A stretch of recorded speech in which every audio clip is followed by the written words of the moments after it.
So hello viewers, आज हम लोग देखने वाले हैं फाइलज़िला जो कि अगर आप चाहें तो इंडिपेंडेंटली इंस्टॉल कर सकते हैं या ज़ैम्प कंट्रोल पैनल में आपको तीसरे नंबर पर देखने को मिलता है फाइलज़िला। आज हम इसका यूज़ देखने वाले हैं कि इसका यूज़ हमको कहाँ करना है। तो सबसे पहले हम इसको देख लेते हैं कि कन्फिगर कैसे करना है। देखिए, सबसे पहले हम लोग फाइलज़िला का सर्वर है उसको कन्फिगर करेंगे और फिर आपको मैं बताऊंगा कि फाइलज़िला का यूज़ हम लोग क्यों करते हैं। तो फाइलज़िला स्टार्ट करने के लिए आपको सबसे पहले यहाँ पर स्टार्ट पर क्लिक कर देना है। स्टार्ट पर आप जैसे ही क्लिक करेंगे तो इसकी प्रोसेस आईडी और पोर्ट नंबर आपको यहाँ डिस्प्ले होने लग जाएंगे। अब हम आ जाते हैं फाइलज़िला को कन्फिगर करने के लिए। तो यहाँ पर आपको क्लिक करना है एडमिन पर। यहाँ आपका एक सर्वर एड्रेस आएगा और पोर्ट नंबर आएगा और पासवर्ड आएगा। पासवर्ड आप चाहें तो बदल सकते हैं। तो यहाँ मैं इसको ओके करता हूँ और ये हमारा लॉगिन हो गया है। अब फाइलज़िला का यूज़ क्या है? तो देखिए, फाइलज़िला का यूज़ हम लोग आपकी जो कंप्यूटर की जो लोकल फाइल्स हैं उनको नेटवर्क पर शेयर करने के लिए फाइलज़िला का यूज़ करते हैं। शेयर इन टर्म्स ऑफ कि मान लीजिए आपके नेटवर्क पर और भी क्लाइंट्स हैं। जब आप फाइलज़िला यहाँ पर इसको हम देखिए, अगर आप देख पा रहे होंगे तो ये फाइलज़िला सर्वर है। तो जब हम और जो क्लाइंट्स हैं उन पर आप अपने इस सर्वर की फाइल्स को अगर आप शेयर करना चाहते हैं, आप चाहते हैं कोई फाइल्स यहाँ पर हैं उनको आप दूसरे क्लाइंट के द्वारा एक्सेस कर पाएँ, तो वहाँ हम लोग उन फाइल्स को इस सर्वर पर होस्ट करेंगे।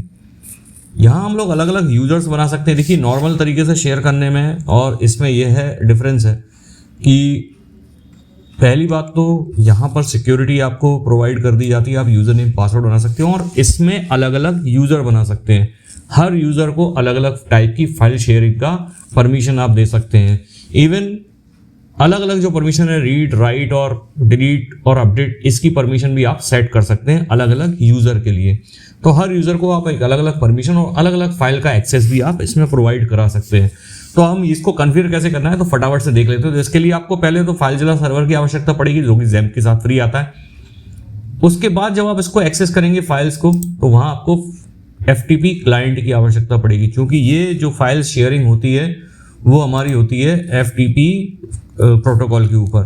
तो चलिए, तो वहाँ आपको FTP क्लाइंट की जरूरत पड़ेगी। तो अभी हम लोग फाइलज़िला सर्वर को कन्फिगर करते हैं, फिर हम देखेंगे कि क्लाइंट से कैसे इसको एक्सेस कर सकते हैं। तो यहाँ देखिए, सर्वर पर जाकर आप सबसे पहले एडिट पर जाते हैं और यहाँ आपको यूज़र का ऑप्शन आता है। यूज़र के ऑप्शन में देखिए एक यूज़र ऑलरेडी बना हुआ है। मैं यहाँ पर एक नया यूज़र क्रिएट करके आपको बता देता हूँ। तो नया यूज़र क्रिएट करने के लिए ऐड पे क्लिक करेंगे और यहाँ पर एक नया यूज़र आप बना दीजिए। मान लीजिए मैंने एक यूज़र बना दिया यश। इसको कोई ग्रुप तो मैंने बनाया नहीं है, इसलिए नन लिखा हुआ है। ओके पे क्लिक करता हूँ तो हमारा एक ये यूज़र बन गया है। ठीक है, और अब यहाँ पर डायरेक्टरी ऐड करते हैं कि भाई इसको कौन सी डायरेक्टरी की परमिशन आपको देना है। तो यहाँ हम करेंगे क्लिक ऐड पर। और अब यहाँ मैं एक काम करता हूँ कि जो अपनी लोकल डायरेक्टरी हैं इनमें से, तो इनमें से किसी की परमिशन उसको दे देता हूँ। तो यहाँ पर मैं मान लीजिए ये इस फोल्डर का एक्सेस मैं इसको प्रोवाइड करा दूँ, या एक काम करता हूँ मैं कि ये यहाँ पर कोई फाइल खोलता हूँ और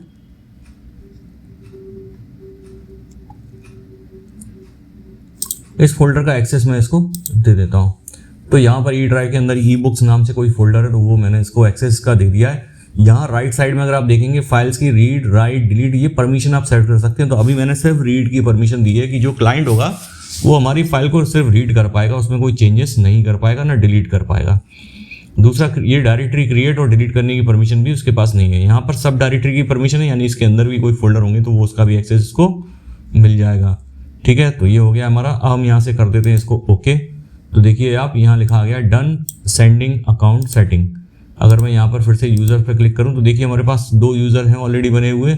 अब यहाँ पर इसमें पासवर्ड मैंने नहीं डाला था, तो आप चाहें तो ये देखिए इस पर तो पासवर्ड प्रोटेक्टेड है। ये दूसरा वाला यूज़र जो अभी हमने यूज़र बनाया इसमें पासवर्ड नहीं डाला है, तो यहाँ अब हम पासवर्ड डाल देते हैं। आप ये प्रक्रिया पहले भी कर सकते हो। तो यहाँ मैं एक पासवर्ड डालने वाला हूँ 1 2 3 4 5। ठीक है, और इसको कर देता हूँ मैं ओके। तो अब हमारे पास ये जो दूसरा यूज़र हमने अभी बनाया है ये भी पासवर्ड प्रोटेक्टेड हो गया है। तो अब हमारे दोनों यूज़र पासवर्ड प्रोटेक्टेड हो गए हैं। ठीक है, अब हम इसको ओके करते हैं और बाहर आ जाते हैं। अब आपका जो अगला टारगेट है वो है कि क्लाइंट की मशीन के ऊपर। तो ये आपका भी फाइलज़िला सर्वर जो है आपका वो रन कर रहा है 21 नंबर पोर्ट पर। अब आपको क्लाइंट, कोई भी क्लाइंट जो इसी नेटवर्क पे हैं उन से आप इन फाइल्स को एक्सेस कर सकते हैं। तो वो पहली बात तो आपको क्लाइंट से एक्सेस करने के लिए आपको जो आपका सर्वर है उसका आईपी एड्रेस आपको पता होना चाहिए। तो आईपी एड्रेस अगर आपको पता नहीं है, वैसे तो आपको पता होना चाहिए, अगर नहीं पता है तो आप कमांड प्रॉम्प्ट पे जाएं। सबसे आसान तरीका है कि IP config कमांड चला दें सर्वर पर।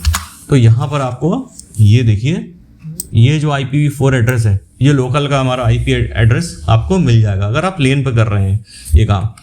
तो ये वाला IP एड्रेस हमको मिल गया है। अब हम आ जाते हैं क्लाइंट की मशीन पर। तो मान लीजिए आप क्लाइंट की मशीन पर ही काम कर रहे हैं, तो वहाँ हम लोग आ जाते हैं और यहाँ आपको एक क्लाइंट आपको डाउनलोड करना है। कहाँ पर?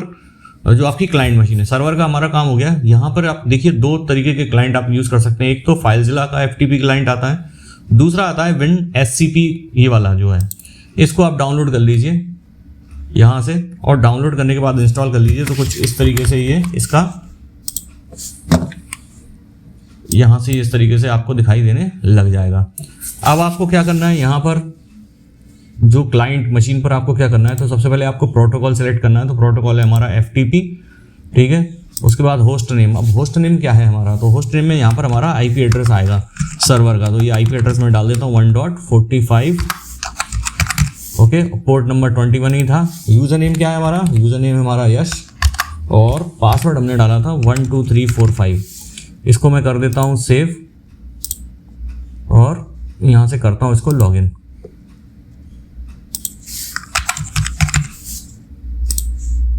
तो देखिए ये लॉगिन हो गया, और राइट साइड में अगर आप देख पा रहे होंगे तो ये वो डायरेक्टरी है जो सर्वर से हमको दिखाई दे रही है। अभी हम लोग क्लाइंट की मशीन पर इसको देख रहे हैं, और ये फाइल्स हैं जो हमने शेयर की थी, तो ये हमको दिखाई देने लग गई हैं। ये फाइल्स हमने जो शेयर की थी वो यश नाम की यूज़र के लिए की थी, तो उसको ये वाली फाइल दिख रही है। अगर आपने दूसरे यूज़र्स के लिए जो कर रखी है उनको दूसरी फाइल्स आपको दिखाई देंगी। तो अलग अलग यूज़र को आप अलग अलग डायरेक्टरी का एक्सेस दे सकते हैं। ये इसकी सबसे बड़ी विशेषता है फाइलज़िला की। पहला तो हमारा ये हो गया। दूसरा, एक और FTP क्लाइंट अगर आप चाहें तो यूज़ कर सकते हैं, जिसका नाम है फाइलज़िला क्लाइंट। जो जैसे फाइलज़िला का सर्वर है वैसे ही फाइलज़िला का क्लाइंट भी आता है।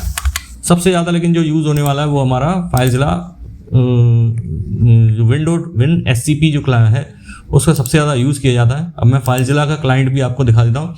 फाइलज़िला क्लाइंट का इंटरफेस है कुछ इस तरीके से दिखाई देता है। यहाँ पर आपको सीधा होस्ट नेम देना पड़ेगा। होस्ट नेम में 192.168.1.45, यूज़र नेम में दे देता हूँ यश, और पासवर्ड डाल देता हूँ 12345। पोर्ट नंबर आपको देना है 21, डिफ़ॉल्ट पोर्ट नंबर। और ये देखिए ये डायरेक्टरी आपको यहाँ पर दिखने लग गई होंगी। तो आप पूरी की पूरी लेन पर आप इसका एक्सेस कर सकते हैं। दूसरा, अगर आपको इंटरनेट पर इसका एक्सेस करना है तो उस केस में आपको अपना स्टैटिक जो IP एड्रेस अगर आपके पास है और पोर्ट फॉरवर्डिंग रूल आपने बना रखे हैं, तब आप ये काम आप इसमें इजीली कर सकते हैं। तो देखिए आप आसानी से आप फाइल की शेयरिंग आप कर पा रहे हैं सर्वर से क्लाइंट की ओर, और ये फाइलज़िला का सबसे बड़ा यूज़ यही है। तो XAMPP कंट्रोल पैनल में हमको फाइलज़िला मिलता है। हम लोग अपाचे और MySQL का यूज़ तो पहले देख चुके हैं। फाइलज़िला का यूज़ अधिकतर कम करते हैं आज के समय में लोग। तो ये हमारा फाइलज़िला था जो कि बड़े काम आ सकता है, ख़ास तौर से ऐसी जगह जहाँ पर मान लीजिए आप हॉस्टल में रहते हैं और आप लेन जहाँ पर है वो वहाँ पर आप चाहें कि बहुत अलग अलग रिसोर्सेज को आप शेयर करना चाहते हैं, तो वहाँ फाइलज़िला बड़े काम में आता है। तो मान लीजिए आपने एक कंप्यूटर आपने अपना बना रखा है और वहाँ पर अलग अलग मूवीज़ हैं, बुक्स हैं और नोट्स भी हैं। अगर आप शेयर करना चाहते हैं नेटवर्क के ऊपर तो आप फाइलज़िला का यूज़ कर सकते हैं। इसमें आप यूज़र क्रिएट अलग अलग यूज़र्स को अलग अलग राइट दे सकते हो, अलग अलग फाइल्स को शेयर कर सकते हैं। तो आशा करता हूँ ये वीडियो आपको अच्छा लगा होगा और आप भी इसका उपयोग, ऐसे टूल्स का उपयोग आप करके आप अपने काम को और आसान कर पाएंगे। तो इस वीडियो को मैं यहीं पर एंड करता हूँ। Thank you for watching. जय हिंद, वंदे मातरम।